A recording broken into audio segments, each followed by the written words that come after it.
I'll be reading a short story for kids today. It's called You Are Special. So it starts with the Wemmicks, who are small wooden people like puppets. They were all carved by a woodworker named Eli.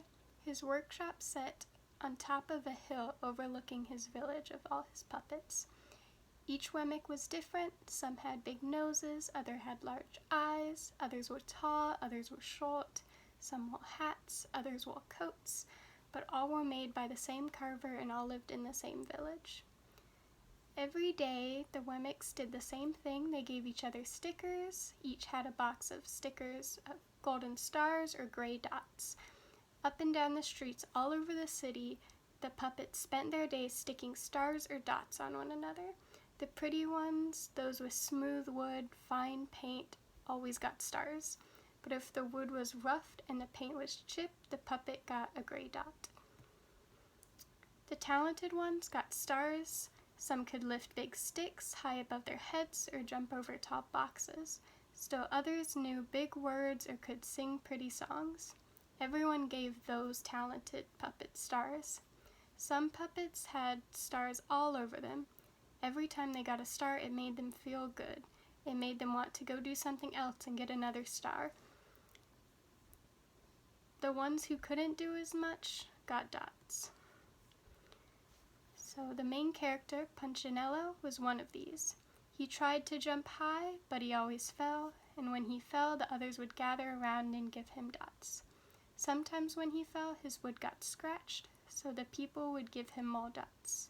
Then when he tried to explain why he fell, he would say something silly, and the Wemmicks would give him more dots. After a while, he had so many dots that he didn't want to go outside. He was afraid he would do something dumb, such as forget his hat or step in the water, and then people would give him another dot. In fact, he had so many gray dots that some people would come up and give him one for no reason at all. He deserves lots of dots, the wooden people would agree with one another.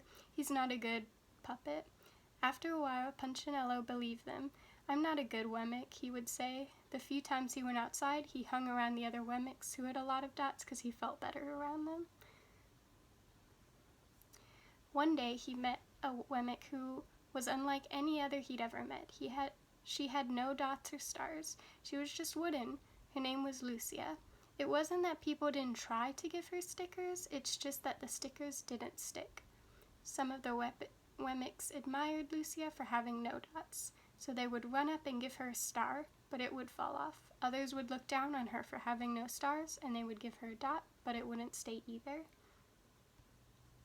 That's the way I want to be, thought Punchinello. I don't want anyone's marks. So he asked the stickerless Wemmick how she did it. It's easy, Lucia replied. Every day I go see Eli. Eli? Yes, Eli, the wood carver. I sit in the workshop with him. Why? Asked Punchinello. Why don't you go find out for yourself? Go up the hill, he's there. And with that, the Wemmick, who had no stickers, turned and skipped away. Punchinello thought, but will he want to see me with all my gray dots? After thinking for a while, he finally walked up the narrow path to the top of the hill and stepped into the big shop. His wooden eyes widened at the size of everything.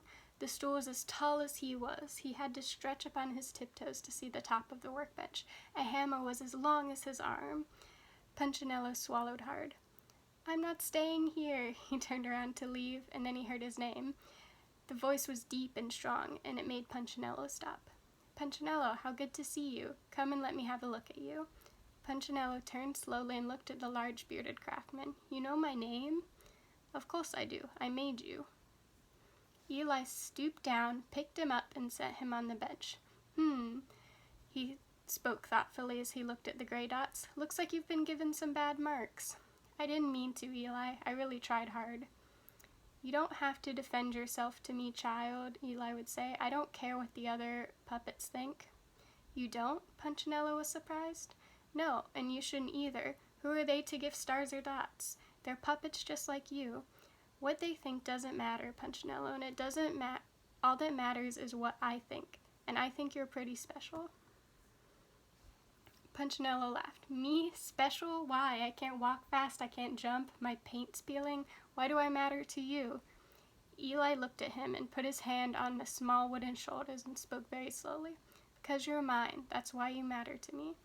Punchinello had never had anyone look at him like this, much less his maker. He didn't know what to say. "Every day I'd been hoping you'd come," Eli explained.